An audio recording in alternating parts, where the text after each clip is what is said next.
Bismillahirrahmanirrahim. Assalamualaikum warahmatullahi wabarakatuh.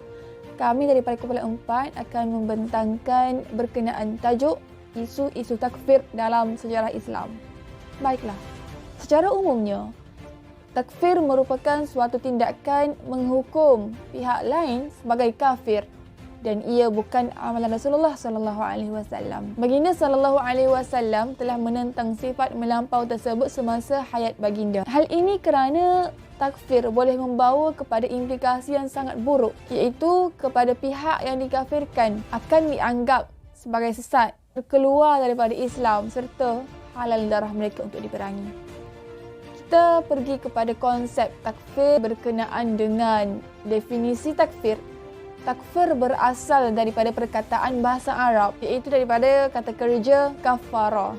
Manakala kafara merupakan kata berimbuhan daripada perkataan kafara yang menjadi kata nama kufran. Adapun kufran diartikan dengan makna menutup. Daripada sudut istilah, kufran memberi pengertian sebagai tertutup daripada ilmu, yakni jahil atau tidak beriman dengan Allah Subhanahu Wa Taala, kenabian, syariat maupun ketiga-tiganya sekali.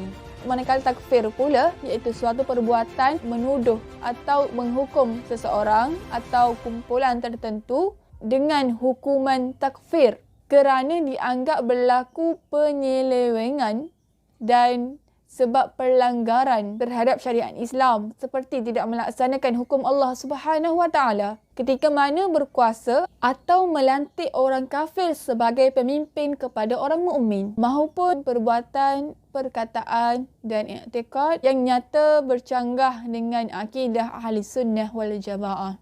Oleh itu, secara umumnya, perbuatan menuduh kafir seseorang Islam yang tertentu adalah amat dilarang dalam Islam. Seterusnya, dalil Al-Quran dan hadis berkenaan dengan takfir ini, yang mana Allah Subhanahu Wa Taala berfirman di dalam surah An-Nisa ayat 94. Ya ayyuhalladzina amanu idza darabtum fi sabilillahi fatabayyanu wa la taqulu liman alqa ilaykumus salama lasta mu'mina تبتغون عرض الحياة الدنيا فعند الله مغانم كثيرة كذلك كنتم من قبل فمن الله عليكم فتبينوا إن الله كان بما تعملون خبيرا.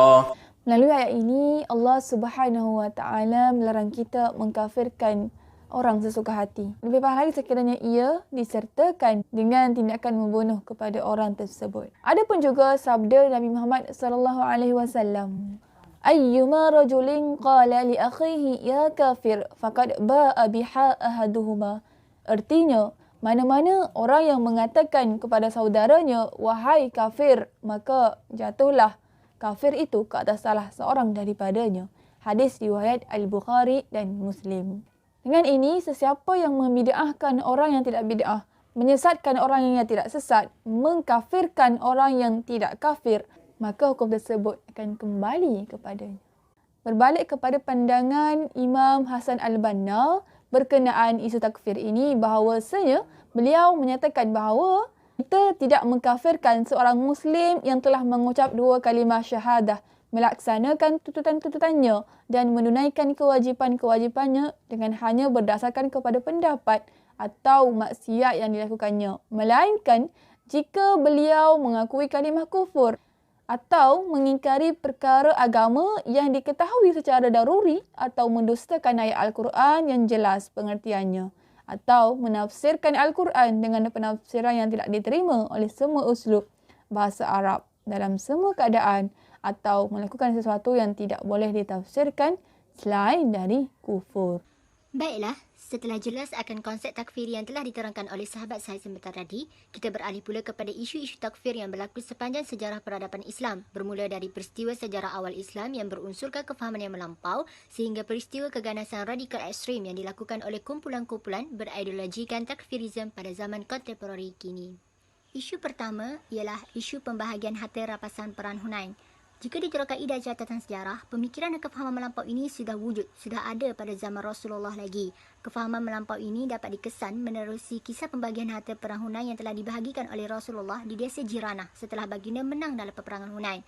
Dalam pembahagian tersebut, Rasulullah telah mengutamakan orang mu'allaf seperti Al-Aqra bin Habis dan juga Uyainah bin Harith serta beberapa orang daripada tokoh Quraisy dan juga ketua sukan Arab lain dengan jumlah yang lebih banyak daripada yang lain. Sebab apa? Sebab Rasulullah nak mereka semua yang mu'allaf ini lebih yakin dengan Islam dan seterusnya memeluk Islam secara kafah, iaitu secara menyeluruh. Melihat hal demikian, ada seorang lelaki telah datang memprotes dan berkata dengan suara yang cukup lantang kepada Rasulullah. Beliau berkata, "Wahai Rasulullah, berlakulah adil kerana sesungguhnya engkau belum berlaku adil." Setelah mendengar kata-kata tersebut, Rasulullah pun membalas, "Celakalah kamu, siapa yang lebih adil jika aku tidak berlaku adil?" Pada saat itu juga, Umar Al-Khattab ni telah mengajukan dirinya dengan berkata, "Wahai Rasulullah, jika engkau berkenan, aku boleh memisahkan kepala daripada badannya." Lalu Rasulullah pun menjawab, "Biarkanlah dia. Sesungguhnya dia akan mempunyai pengikut yang mana mereka akan bertutur seakan-akan mereka adalah terbaik dalam kalangan makhluk.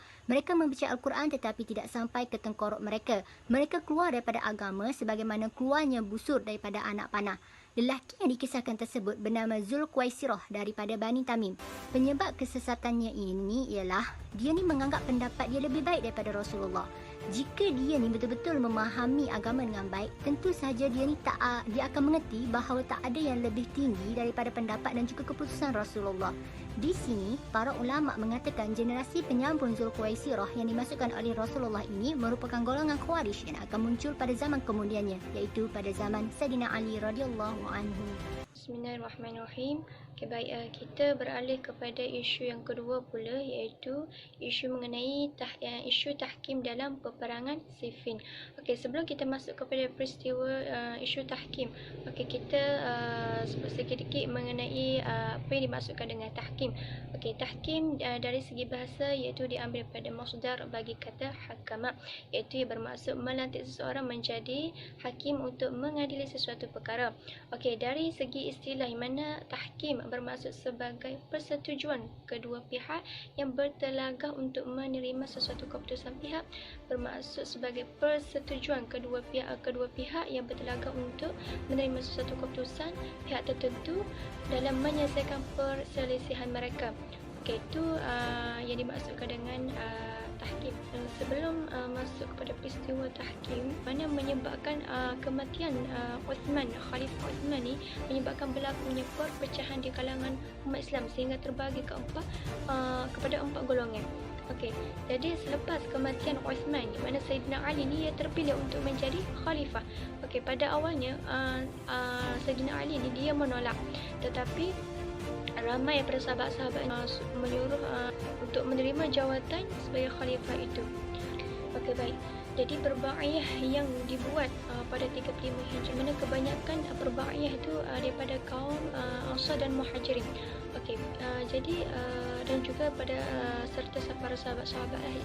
Namun perbaiyah ini ditolak oleh salah seorang tokoh, iaitu yang bernama Muawiyah bin Abi Sufyan. Okey, alasan mengapa Muawiyah bin Abi Sufyan ni menolak untuk melakukan bai'ah terhadap Ali kepada Ali disebabkan dia menganggap Ali ni tidak bersungguh untuk mencari orang yang membunuh Khalifah Uthman, dan dia juga menganggap Ali ni ada kaitan dengan kematian. Penentangan yang dibuat oleh Muawiyah kepada Ali itu menjadikan Ali ni tercabar. Di penentangan yang dibuat oleh Muawiyah kepada Ali ni menyebabkan peperangan sesama Muslim ni berlaku kembali. Maksudnya peperangan yang berlaku ni di kota tua Siffin pada tahun 33 Hijrah yang berdekatan dengan sungai Fort. Jadi oleh sebab itu perang ni dinamakan sebagai perang Siffin yang sekian hari yang berturut-turut, yang mana selepas masa hari ketiga tentera Muawiyah ni mula lemah. Ramai tentera yang terkorban menyebabkan Muawiyah ni mengarahkan Al-Amr untuk mengangkat mushaf Al-Quran sambil berkata, Al-Quran menjadi hakim antara kamu dan kami. Jadi tindakan ini sebagai tanda pertempuran ini mesti dihentikan dan mahu melakukan perdamaian menerusi kaedah tahkim. Okey, jadi inilah bermula peristiwa tahkim. Jadi kaedah tahkim ini sebenarnya tidak dipersetujui oleh Khalifah Ali. Namun disebabkan ramai pengikut-pengikut Sayyidina Ali ni yang menyuruh beliau menerima cadangan kaedah inisiatif untuk menyelesaikan konflik yang berlaku. Mana konsep majlis tahkim dia adalah melalui dengan perwakilan seorang lelaki sebagai wakil daripada kedua belah pihak untuk dijadikan orang tengah dalam menyelesaikan sesuatu pertikaian. Mana wakil yang akan dihantar itu akan mendapat persetujuan demi kebaikan serta kepentingan umat Islam. Jadi di sini Khalifah Ali ni dia telah menghantar wakilnya iaitu Abu Musa al-Asy'ari, manakala Muawiyah ni dia menghantar Al-Amr al-As sebagai wakilnya. Jadi berdasarkan peristiwa tahkim tu, mana jawatan Khalifah tu dia telah berpihak Muawiyah lah. Okey, jadi selepas daripada peristiwa itu menyebabkan di mana yang menyokong puak-puak yang menyokong Ali ni berpecah menjadi perpecahan, maksudnya berpecah kepada puak-puak yang lain. Maksudnya di antara salah satunya iaitu dinamakan sebagai golongan Al-Khawarij. Jadi golongan Al-Khawarij ni telah mengkafirkan sahabat baginda dan dia membunuh Sayyidina Ali kerana menganggap tidak berhukum dengan hukum Allah. Seterusnya berkenaan dengan isu penyeksaan kerajaan Mesir sehingga munculnya Jamaah At-Takfir wal Al-Hijrah. Baiklah, pada asalnya Jamaah At-Takfir wal Al-Hijrah ini merupakan bekas anggota Al-Ikhwan Al-Muslimun yang dipenjarakan dan dikenakan hukuman berat yang lama kerana menentang pemerintah Mesir yang mana mereka dakwa sebagai sekularis. Maka kemunculan kumpulan ini mempunyai hubungan rapat dengan penyeksaan yang tidak berperikemanusiaan oleh pihak berkuasa kerajaan Mesir terhadap kumpulan Islam yang menentang dan bercanggah pendapat dengan pemerintah dalam penjara Qanatir Khairiyah, penjara Harbi dan Abu Za'bal sekitar tahun 1965 hingga 1967. Pada masa yang sama, kumpulan yang berfahaman komunis juga dipenjara bersama mereka. Namun, mereka dilayan dengan lebih baik. Maka kumpulan ini mula mempersoalkan, adakah negara Mesir ini negara Islam? Adakah pemerintah yang melakukan kekejaman dan penyeksaan terhadap mereka ini seorang Islam? Antara itulah persoalan-persoalan mereka. Baiklah. Tokoh utama pergerakan Jamaah At-Takfir wal Al-Hijrah ini ialah Syukri Ahmad Mustafa, yang mana beliau ini mendalami ilmu-ilmu Islam melalui pembacaan sendiri tanpa pedoman dan tunjuk ajar daripada para ulama yang berwibawa. Maka dasar pemikiran dan pegangan mereka ini, mereka berpegang dengan Al-Quran dan As-Sunnah sahaja. Serta mereka ini menolak segala yang lain termasuk ijma', qiyas, ijtihad. Adapun kumpulan ini melabelkan umat Islam yang melakukan dosa besar adalah terkeluar daripada agama dan kekal di dalam neraka sebagaimana pendapat Khawarij terdahulu. Bahkan mereka turut mengkafirkan sesiapa sahaja yang keluar daripada jamaah dahulu yang bersama. Seterusnya, tidak boleh bergaul dengan masyarakat Muslim yang ada di sekitarnya secara mutlak. Jadi setiap isu takfir yang telah terjadi ini, yang telah timbul ini, di mana bukan sebenarnya memerlukan kepada cadangan penyelesaian untuk menangani serta menyelesaikan secara baik ataupun secara perlu berhati-hati bagi seorang yang terlibat. Pertama iaitu dengan mengadakan ijtima' untuk menyelesaikan sesuatu isu takfir di mana yang timbul, yang muncul mana adalah dengan mengadakan ijtima' atau musyawarah yang khusus untuk membicarakan tentang perkara itu. Jadi dengan melaksanakan ijtima' ni boleh membantu dalam masa yang sama dapat merumuskan sejauh mana bahaya budaya takfir ni ataupun isu takfir ni. Jadi mana ataupun tindakan mentakfirilah yang dilemparkan sama ada itu benda tu menepati syariah ataupun tidak. Jadi cara iaitu amaran ke atas orang yang menuduh sebagai kafir. Okey, jadi Allah ni sebenarnya telah melarang keras ke atas tindakan tuduhan mengkafirkan kan sebenarnya terhadap orang Islam. Oleh itu, budaya kafir mengkafir ni tidak boleh diambil mudah, yang mana perlu dititikberatkan serta dapat membezakan antara takfir yang benar dan juga takfir yang diharamkan demi untuk menjaga maruah agama dan juga maruah umat Islam. Cadangan penyelesaian yang terakhir adalah menguatkuasakan undang-undang negara. Okey, baik. Pemerintah perlu untuk memainkan peranan penting dalam membendung isu takfir.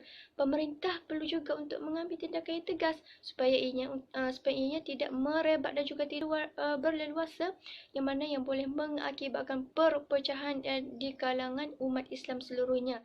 Kesimpulannya, Dapat dirumuskan bahawa permasalahan isu takfir ini jelas meninggalkan impak yang cukup negatif kepada seluruh umat Islam apabila ia disalahgunakan mengikut hawa nafsu, kefahaman asabiah ataupun matlamat politik yang tertentu demi kepentingan diri sendiri semata-mata. Okey, akibat daripada permasalahan tersebut juga, ia ni turut mengundang satu tuduhan fitnah yang cukup besar terhadap Islam serta secara tidak langsung telah merosakkan imej Islam itu sendiri sebagai agama rahmatan lil alamin. Sekaligus juga seolah-olah membenarkan tuduhan barat yang menyatakan Islam ni sebagai agama yang ekstrim, fanatik dan juga pelampau. Oleh demikian itulah, pemikiran dan tindakan takfirisme yang radikal ekstrim ini ditentang keras oleh para ulama dengan menegaskan pendekatan kesederhanaan iaitu wasatiyah dalam mengimbangi kehidupan beragama dan bermasyarakat dalam kalangan umat Islam. Sekian sahaja daripada kami. Assalamualaikum warahmatullahi wabarakatuh.